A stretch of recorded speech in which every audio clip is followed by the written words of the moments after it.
Hello friends, हम बात कर रहे थे प्रश्नावली 2.1 बहुपद चैप्टर हमारा चल रहा है, जिसमें हम 3 सवाल कल कर लिए थे।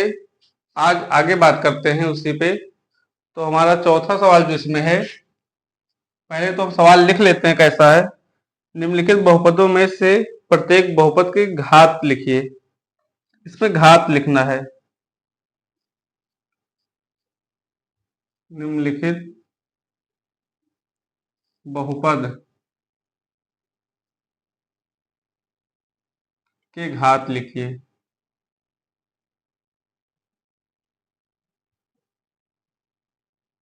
घात लिखिए। सवाल क्या है दोस्तों? ये जो हम सवाल लगवा रहे हैं, ये एनसीईआरटी न्यू पैटर्न पर बेस्ड सवाल है, जो कि हमने एनसीईआरटी साइट से बुक डाउनलोड किया है और उसी का सवाल आप लोग को करवा रहे हैं। तो आप लोग बिल्कुल जो पढ़िए, सिलेबस का पढ़िए। सिलेबस से बाहर का जो पढ़ने का कोई फायदा है नहीं।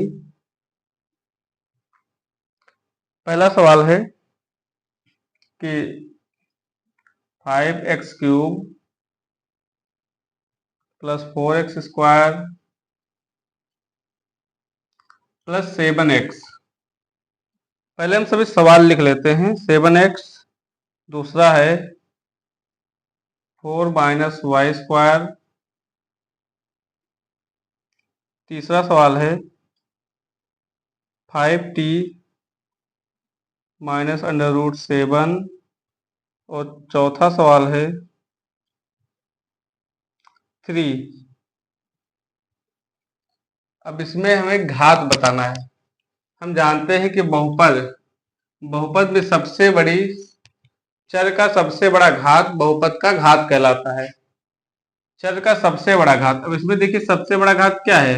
यहाँ 3 है, यहाँ 2 है, यहाँ 1 है। सबसे बड़ा घात क्या है? यहाँ 3 ही तो है। तो इसमें घात जो हो जाएगी, क्या हो जाएगी? 3 हो जाएगी। अब इसमें देखिए, बहुपद में चर की सबसे बड़ी घात बहुपद की घात कहलाती है। तो यहाँ क्या है? घात y की घात 2 है, तो यहाँ घात क्या हो जाएगा? 2 हो जाएगा। यहाँ देखिए, अब यहाँ t है, t की घात क्या है? 1 है, तो यहाँ जो घात हो जाएगी t की घात 1। सबसे बड़ी घात t की यहाँ 1 ही है, तो ये बहुपद का घात हो जाएगा। और यहाँ कोई चर ही नहीं है, तो घात क्या हो जाएगा? 0 हो जाएगा। तो इस तरह से हम बहुपद के घात आसानी से लिख सकते हैं। अब बात करते हैं, आगे की तरफ चलते हैं, 5वें क्वेश्चन की तरफ। क्वेश्चन हमारा है कि बताइए कि निम्नलिखित बहुपद में कौन कौन बहुपद रैखिक है, कौन कौन द्विघाती है और कौन कौन त्रिघाती है। ठीक है, बात कर लेते हैं। हम जानते हैं कि रैखिक बहुपद उसे कहते हैं जिस बहुपद का घात 1 होता है। द्विघाती बहुपद उसे कहते हैं जिसमें बहुपद का घात 2 होता है। त्रिघाती बहुपद उसे कहते हैं जिसमें बहुपद की घात 3 होती है। तो पहला सवाल है कि x² प्लस x। बताइए आप लोग कि इसमें ये कैसा बहुपद है? इसमें बहुपद की घात क्या है?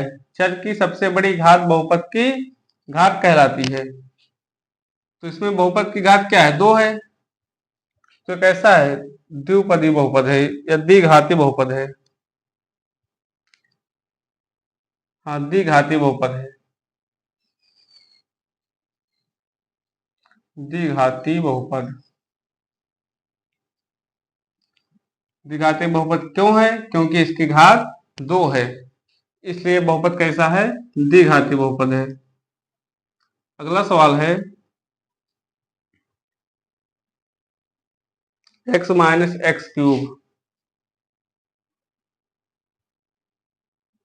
x - x³। अब ये देखिए, इसमें चर के मैक्सिमम घात क्या है?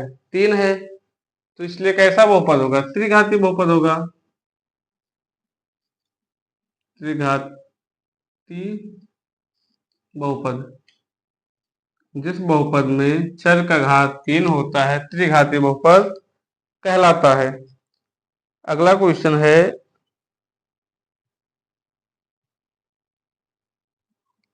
y plus y square plus 4।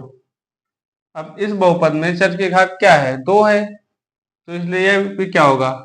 द्विघाती बहुपद होगा। ये सारी चीजें हम पहले वीडियो में देख चुके हैं, क्या होते हैं द्विघाती बहुपद, त्रिघाती बहुपद। तो कैसा बहुपद है? द्विघाती बहुपद है। अगला क्वेश्चन हमारा है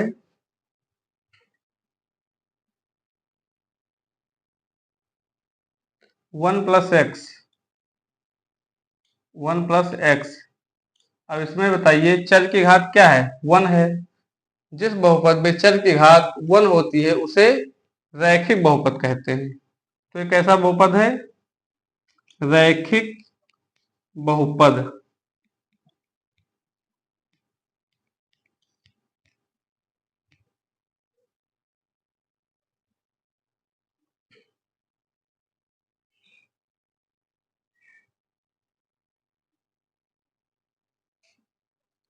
अगला सवाल है 3t। अब इसमें चर की घात 1 है, लेकिन ये कैसा एक पदीय बहुपद है? क्योंकि इसमें एक ही पद है और चर की घात 1 है, तो ये भी कैसा है? रैखिक बहुपद ये भी होगा। क्योंकि जिस बहुपद में चर की घात 1 होती है उसको कहते हैं रैखिक बहुपद। दूसरा सवाल है आर स्क्वायर। इधर कर लेते हैं आर स्क्वायर। ये कैसा बहुपद है? अब इसमें देखिए एक पदीय बहुपद है, लेकिन जो चर की घात से 2 है, तो ये द्विघाती बहुपद होगा। द्विघाती बहुपद।